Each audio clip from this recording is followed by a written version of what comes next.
Welcome to today's debate on the penalty topic.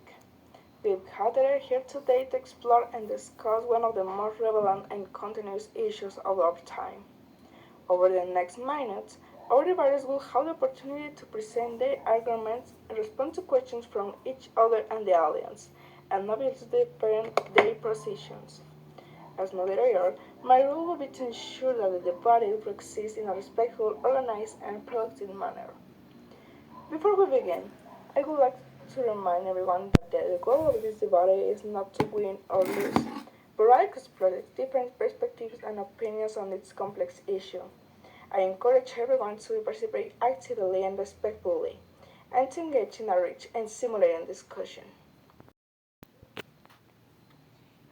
Good morning. Thank you for your time to being with the death penalty if a person is innocent.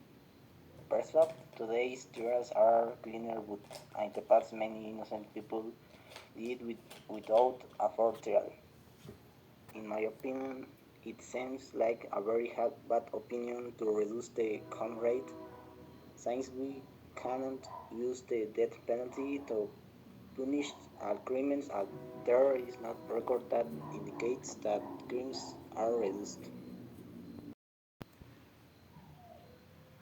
I'd like to point out in recent decades the development on DNA testing, advanced fingerprint analysis, digital records, and more rigorous judicial procedures have greatly decreased the likelihood of convicting innocent individuals. Additionally, in many countries where the death penalty is applied, there are multiple appeal instances and automatic reviews in capital cases, allowing errors to be detected before execution. However, in this whole process, how much money is put into it? According to the National Death Penalty Institute, one execution costs to a country 24 million pesos. Only one execution. If we want to actually analyze this kind of money, we can take an example that it actually happens in our country, the Benito Juarez scholarships. Let's analyze it in the part of the high school students. We, as students of a public high school, every 2 months we receive money. A year we're receiving around 11,400 pesos for every student. Now, if we were to have only one execution, we will be leaving around 2,100 students without the scholarship, or well, limiting the scholarship. Now, this is only for one execution. According to the National Death Penalty Institute, the nearest country that practices this kind of technique for criminality is the US. The US a year has 23 to 24 executions. The money that is spent in these 23 to 24 executions, it's around the money that is spent in 50,500 students a year in scholarships. Now, we will be limiting this resource of scholarships that students use for food, for transport, for uniforms, for school supplies, or for any kind of thing they use it to help their family. So we actually want to start to practice the death penalty when it doesn't have any kind of a statistic data that it actually reduces the criminal activity in the countries. Now, it also says that it is more expensive, the death penalty, than having a criminal for their whole lives in prison. We spent 4 million more pesos than having the criminal their whole lives in prison. Excellent. We have a very interesting and enriching first round. Now, we move on to the second round, where all debaters will have the opportunity to respond to the questions and objections raised by their opponent. In this round, each debater will have minutes to respond to the questions and objections, and then we will have a period of rebuttal and super rebuttal. Abby, your argument seems valid to me, but I think you are wrong since this no longer allow this practice to continue, and I think it is that it continues like this.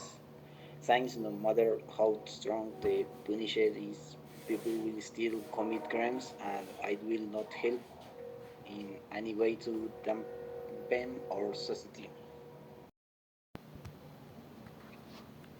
Prison is not always enough, since some criminals continue committing crimes from behind bars, or many even escape.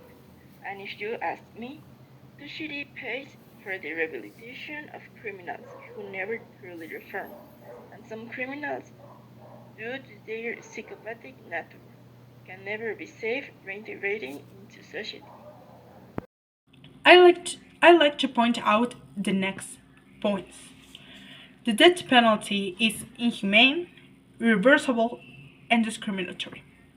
It's inhumane because a group of people reunite in a room to watch another one being tortured.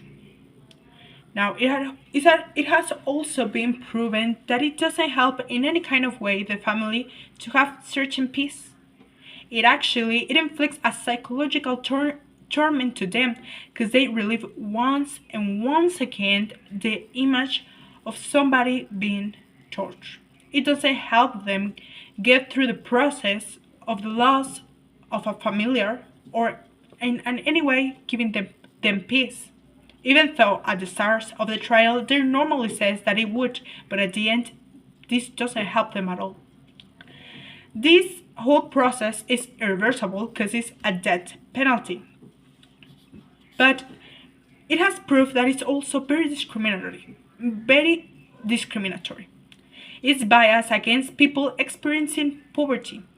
It disproportionately hurts people with disabilities. It has a racial bias and is often used against the most vulnerable in society. Now, we have talked about how much it costs to the country this whole process.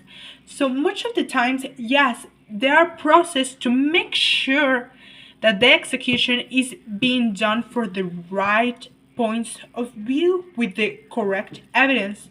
But because it costs a lot, and most of the time the people that is in these trials is poor, we don't have the whole process. So much of the time people that it isn't actually guilty, it ended up being judged by this death penalty. Thank you all for participating in this thought-provoking debate on the death penalty. I bid you all a good evening, and I hope our discussion has shed new light on this complex issue. Good night.